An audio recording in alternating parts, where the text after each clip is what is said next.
আমি যখন ক্লাস 10-এ পড়তাম তখন একটি ছেলে আমায় খুব পছন্দ করত।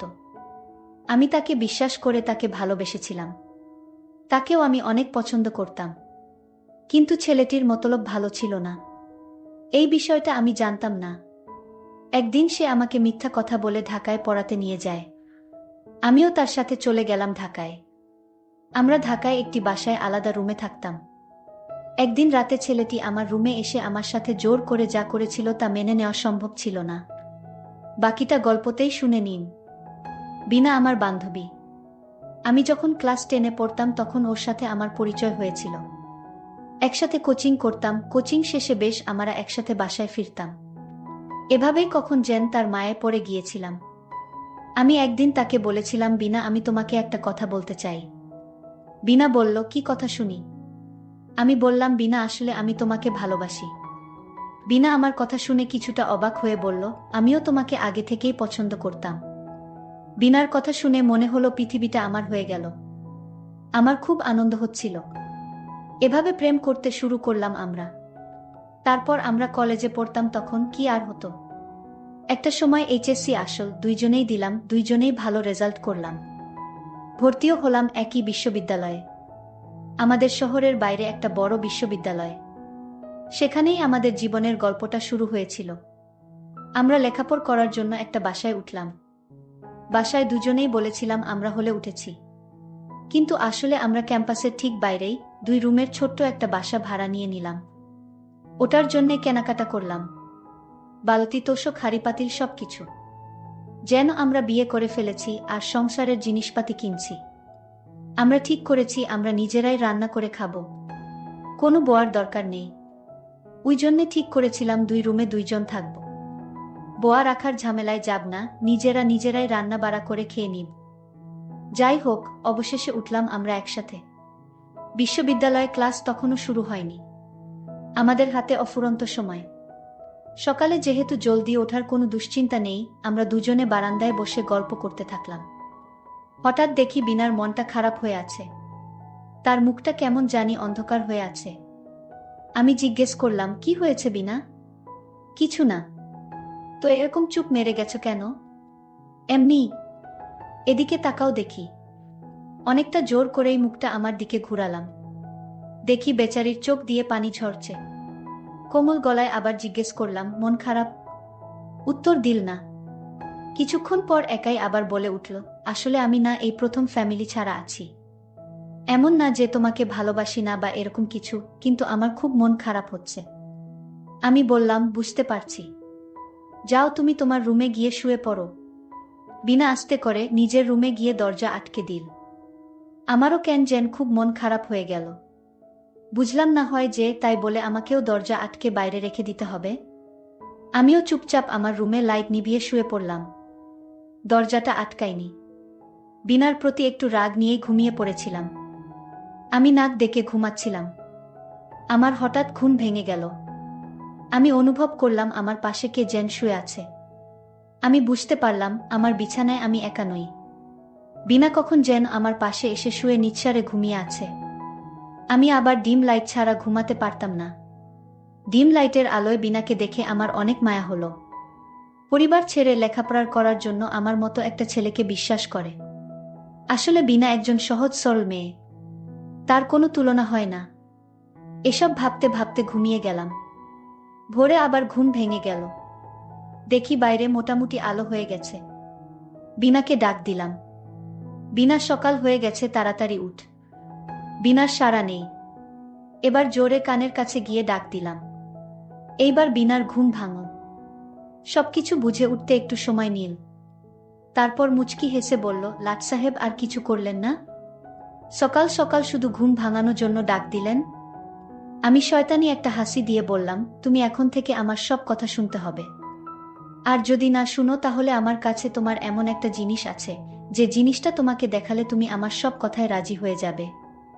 নইলে তো তোমার কপালে দুঃখ আছে। বিনা বলল, আমি আবার তোমার কোনো কথাটা অমান্য করেছি? তুমি যা বলছো আমি তাই রাখছি। তাহলে তুমি আমারে কিসের ভয় দেখাও? আমি বললাম, দেখো, এটা ভয়ের কিছু না। তুমি আমার কথা রাখতে হবে। আর শোনো, যদি তুমি আমার কথা রাখো তাহলে তোমার সাথে আমার সম্পর্কটা ঠিক থাকবে। নইলে আমি আর এসবের মাঝে নাই। আচ্ছা সিয়াম, তোমার হঠাৎ কি হয়েছে বলো তো? আমার সাথে এরকম করছো কেন? আমি তার পরিচয়টা দিতেই ভুলে গিয়েছিলাম। আমি যে ছেলেটাকে মন প্রাণ দিয়ে ভালোবাসি এবং তাকে আমি অনেক বিশ্বাস করি, সেই ছেলেটার নাম সিয়াম। তার মা আছে কিন্তু বাবা নেই। সিয়াম দেখতে অনেক স্মার্ট, অনেক সুন্দর। যাই হোক, আমি সিয়ামকে বললাম, তোমার মাঝে হঠাৎ এই পরিবর্তন কেন? আগে তো তুমি এরকম ছিলে না। বলো তোমার কি হয়েছে? সিয়াম বলল, আমি তোমার কাছে যা চাই তা দিবে তো? যদি দাও তাহলে আমাকে পাবে, নইলে আমাকে আর পাবে না। আরে পাগল ছেলে, বলেই দেখো না, আমার কাছে যদি সেই জিনিসটা আমার কাছে থাকে তাহলে আমি তোমাকে দিব। সিয়াম বলল, আরে তোমার কাছে আছে কিন্তু তুমি দিবে তো? আচ্ছা বাবা, ঠিক আছে আমি দিব, এবার বলো কি চাও তুমি? সিয়াম তখন বলল, আমি একটা রাত কাটাতে চাই। মানে? কি বলছো তুমি? আমি কিছুই বুঝতে পারছি না। সিয়ামের এমন আবদার শুনে আমার মনটা ভীষণ খারাপ হয়ে গেল। আমি যে ছেলেটাকে এত ভালোবাসি, এত বিশ্বাস করি, সেই কিনা এসব বলছে। না, আমি ভাবতে পারছি না। আমি খানিকক্ষণ চুপ হয়ে থাকলাম। সিয়াম আমাকে বলল, কি হলো, তুমি চুপ করে রইলে যে, কিছু একটা বলো। আমি তাকে পরিষ্কারভাবে জানিয়ে দিলাম, আমি এখন এসব পারবো না। আমার কথাটা শুনে সিয়ামের মুখটা অন্ধকার হয়ে গেল। আমি সিয়ামের মতলবটা বুঝতে পারলাম। আমার চোখের পানি কিছুতেই ধরে রাখতে পারছি না। আমার মনে হচ্ছে আমি চিৎকার করে কান্না করি। সিয়াম তখন আমার সামনে এসে বলল, আমি এমন কি বলেছি যে তোমার কান্না করতে হবে? আমি তো একটা রাত চেয়েছিলাম তোমার সাথে। আমি সিয়ামকে বললাম, তোমার মুখে আমার নাম উচ্চারণ করবে না। তুমি যেরকম ভাবছো আমি সেই রকম মেয়ে না। আমার মা বাবা আমাকে সঠিক শিক্ষা দিয়েছে। আমি লক্ষ্য করলাম বিনা তার রুমে গিয়ে তার কাপড় চোপড় ব্যাগে গুছিয়ে নিচ্ছে। আমি তার কাছে গিয়ে জিজ্ঞেস করলাম, বিনা তুমি কাপড় চোপড় ব্যাগে তুলছো কেন? বিনা বলল, আমি চলে যাব। আমি বললাম, তুমি কোথায় যাবে? বিনা বলল, আমার দু চোখে যেদিকে যায় সেই দিকে চলে যাব। আমি এখানে আর থাকব না। সিয়াম তখন দরজাটা আটকিয়ে দিল আর বলল, তুমি কোথাও যেতে পারবা না। তোমার এখানেই থাকতে হবে। বিনা তখন বলল, তুমি কি জোর করে আমাকে এ বাসায় রেখে দিবে? আমার একটা কথার কারণে তুমি এ বাসা থেকে চলে যাবে, আমাদের ভালোবাসা শেষ হয়ে যাবে, এ আমি কিছুতে হতে দিব না। বিনা তখন আমায় ধাক্কা মেরে দরজা খুলে দৌড়ে পালিয়ে গেল। আমি আর তাকে কিছুতে রাখতে পারলাম না। বিনার জন্য আমার খুব কষ্ট হচ্ছে। আমি বিনার পিছু নিলাম, দেখি সে কোথায় যায়। আমি বিনাকে পিছন থেকে ডাক দিচ্ছিলাম, বিনা আমার কথা কানে নেয়নি। সে তার নিজের ইচ্ছামতো চলে যাচ্ছে। বিনা একটা সিএনজিতে উঠে পড়ল, আমি আর তাকে দেখতে পেলাম না, সে কোথায় চলে গেল। কিন্তু আমি মনে মনে সিদ্ধান্ত নিলাম, আমি তোমাকে ছাড়ব না। আমি যে করে হোক তোমাকে খুঁজে বের করে আমার ইচ্ছাটা পূরণ করব। আমি সারারাত কিছুতেই ঘুমাতে পারলাম না। বিনা আমার ছোট একটা কথার কারণে আমাকে এভাবে রেখে চলে গেল। সে যদি আমাকে সত্যি ভালোবাসতো তাহলে এভাবে আমায় রেখে চলে যেতে পারত না। আমার মনে হয় ও আমাকে সত্যি ভালোবাসে না। যাই হোক, এভাবে কিছুদিন কেটে গেল। আমি বিনাকে বিভিন্ন জায়গায় খুঁজতে লাগলাম, কিন্তু কোথাও তাকে পাওয়া যাচ্ছিল না। এখন আমার মাথায় একটাই চিন্তা থাকে, কিভাবে খুঁজে বের করা যায়। হঠাৎ আমার বাসায় আমার ছোটবেলার বন্ধু আসছে। দোস্ত, তুই কেমন আছিস? ভালো না দোস্ত, মনটা ভীষণ খারাপ। আমি যে এখানে থাকি ঠিকানা দিল কে তোরে? আরে তোর মা দিয়েছে, আর তাই আমি সরাসরি চলে আসলাম। ভাবলাম দুই বন্ধু একসাথে লেখাপড়া করি। আমি লক্ষ্য করলাম সিয়াম কান্না করছে, তার চোখ দিয়ে পানি ঝরছে। আমি বললাম, সিয়াম বন্ধু আমার, কি হয়েছে তোর? তুই আমার কাছে বল, আমি সমাধান করে দিব। সিয়াম তখন বিনার কথা বলল, আমি বুঝতে পারলাম। আমি সিয়ামকে একটা বুদ্ধি দিলাম, শোন, এই মেয়েকে এভাবে খুঁজে পাওয়া যাবে না। আমি বললাম, তাহলে কি করলে তাকে খুঁজে পাওয়া যাবে? আমার বন্ধু ইমন বলল, চল তার গ্রামের বাড়িতে খোঁজ নিয়ে দেখি। অবশ্যই তার মা বাবা জানবে বিনা কোথায় থাকে। আমরা পরের দিন তার গ্রামের বাড়ির উদ্দেশ্য করে রওনা দিলাম। তাদের গ্রামের বাড়ি মুন্সিগঞ্জ। আমরা মুন্সিগঞ্জ গেলাম। সেখানে তার মা বাবাকে খুঁজে বের করলাম। তার মা বাবাকে জিজ্ঞেস করল, মা বিনা কোথায় থাকে? তার বাবা উত্তর দিল, কেন, বিনার কাছে তোমাদের কি দরকার? আমরা স্কুলে একসাথে পড়তাম, তাই বিনার কাছে একটু বিশেষ দরকার ছিল। তাই আর কি? তার বাবা বলল, কি দরকার আমার কাছে বলো, তারপর ঠিকানা দেই। আমার বন্ধু ইমন বলল, দেখুন কাকা, বিনা যে বাসাতে থাকতো সেই বাসার কিছু দামি জিনিস চুরি করে নিয়ে এসেছে। এটা আমাদের কানে আসে। আমি বলেছিলাম বিনা এরকম করবে কেন? আমাদের বিশ্বাস হচ্ছিল না। বাসার মালিক বলল, যদি তাকে খুঁজে না পাওয়া যায় তাহলে মামলা করা হবে। আর আমরা এসেছি বিনাকে বাঁচাতে, কারণ বিনা যে চুরি করে নাই তার প্রমাণ আমাদের কাছে আছে। তার বাবাকে আমরা এভাবে মিথ্যা কথা বলে মেয়ের ঠিকানা নিলাম। বিনার বাবা বলল, আমার মেয়েকে বাঁচাতে হলে তো ঠিকানা দেওয়া ছাড়া আমার আর কোনো উপায় নেই। তাই বিনার বাবা ঠিকানা দিল। সে বলল, আমার মেয়ে এখন ঢাকায় থাকে না, সে সিলেট থেকে লেখাপড়া করে। আমরা ঠিকানা পেয়ে গেলাম। ইমনকে আমি বললাম, আমার সাথে চল বন্ধু, সিলেট যাই। ইমন বলল, আরে বন্ধু, তোর জন্য তো আমার এই জীবনটা পর্যন্ত দিতে পারি। আর সিলেট যেতে পারবো না? যতদিন পর্যন্ত বিনাকে খুঁজে না পাস ততদিন পর্যন্ত আমি তোকে হেল্প করব, তুই কোনো চিন্তা করিস না। সিয়াম আমার কথা শুনে অনেক খুশি হলো। আসলে পৃথিবীতে এমন বন্ধু পাওয়া বড় কঠিন। আমরা পরের দিন সিলেটের উদ্দেশ্য করে রওনা দিলাম। আমরা সিলেট বিয়েনি বাজার গিয়ে একটা হোটেলে উঠলাম। রাতে খাবার খেয়ে যখন ঘুমাতে যাব ঠিক তখন পাশের কেবিনে মেয়েদের গলার আওয়াজ আসছে। আমার মনে হলে পাশের কেবিনে বিনার গলার কণ্ঠ শুনলাম।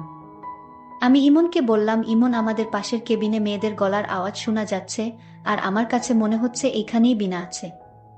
ইমন বন্ধু আমার, তুই একটু গিয়ে দেখে আসবি। ইমন তখন বিছানা থেকে উঠে বারান্দায় গেল এবং পাশের কেবিনে নক করল। কিন্তু রুমের ভিতর থেকে কেউ দরজা খুলছে না। 3বার নক করলাম কিন্তু কারো সাড়া শব্দ পেলাম না। ইমন নক করার সাথে সাথেই রুমের ভিতর যে আওয়াজটা ছিল তা বন্ধ হয়ে গেল। সিয়াম তখন আমায় বলল, শোনো বন্ধু, রাতে মনে হয় এভাবে ডিস্টার্ব করা ঠিক হবে না। সকালে দেখা যাবে, সকাল সকাল উঠতে হবে। এখন ঘুমিয়ে পড়। ভোর 5টা বাজে আমি উঠে পড়লাম এবং বারান্দায় দাঁড়িয়ে থাকলাম। আমি চেয়ে আছি দরজার দিকে, কখন দরজা খুলবে তার অপেক্ষায়। হঠাৎ দরজা খুলে ফেল, তখন দেখলাম বিনা প্রথম বের হয়েছে। বিনা আমায় দেখে অবাক হয়ে গেল। আরে তুমি এখানে কেন এলে? আমি তোমার জন্য ঢাকা শহর ছেড়ে চলে আসলাম, আর তুমি কিনা এখানেও চলে আসলে?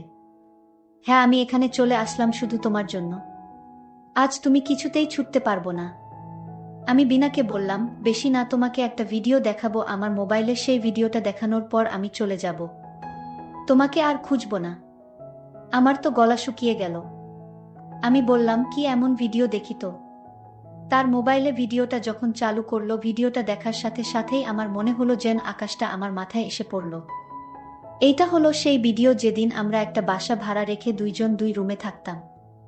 কিন্তু একদিন তুমি আমার রুমে রাতে চলে আসছিলে, আর তুমি আমার রুমে যখন এসে ঘুমিয়ে পড়ছিলে, আর তখন আমি জেগে উঠলাম।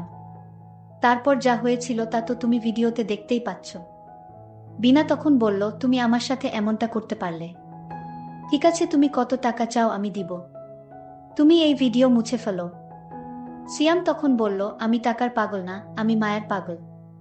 আমি সেই স্কুল জীবন থেকে তোমার মায়ে পড়ে রইলাম, আর তুমি আমায় মনে করছো আমি টাকার পাগল। সিয়াম তখন খুব রাগান্বিত হয়ে বলল, আমি তোমাকে সত্যি ভালোবাসতাম, কিন্তু আজ বুঝলাম তুমি আমায় ভালোবাসো না। এটা তোমার নাটক ছিল, কিন্তু আমাকে কষ্ট দিয়ে তুমি সুখে থাকবে তা আমি হতে দিব না। আমি আজই তোমার এই ভিডিও সোশ্যাল মিডিয়ায় ছেড়ে দিব। এই কথাটা বলার সাথে সাথেই বিনা আমাকে বলল, ঠিক আছে, তুমি কি চাও আমি তোমার সব কথা রাখবো। ঠিক আছে, মাত্র তুমি লাইনে আসছো। বিনা বলল, কি আবদার তোমার বলো। আমি বললাম, আগেই তো বলেছি, ভুলে গেলে নাকি? ঠিক আছে, আমার মনে পড়ছে, আমি রাজি। আমি তখন আনন্দে বললাম, কি করে ভাবলে আমি এসব করব? তুমি আমায় যতটা খারাপ ভাবছো আমি ততটা খারাপ না। তুমি যদি রাজি থাকো তাহলে আমি তোমাকে আমার ঘরে সারা জীবনের জন্য নিয়ে যাব। আমি তোমাকে আগামীকালই বিয়ে করতে চাই। এই কথা শুনে বিনা বলল, ঠিক আছে, তুমি যা ভালো মনে করো তাই করো। তাহলে চলো আজ আমরা গ্রামে ফিরে যাই। বন্ধুরা, গল্পটি কেমন লাগলো তা অবশ্যই কমেন্ট করে জানাবে। আর এরকম নতুন নতুন গল্প পেতে আমার চ্যানেলটি সাবস্ক্রাইব করে পাশে থাকবেন। ধন্যবাদ।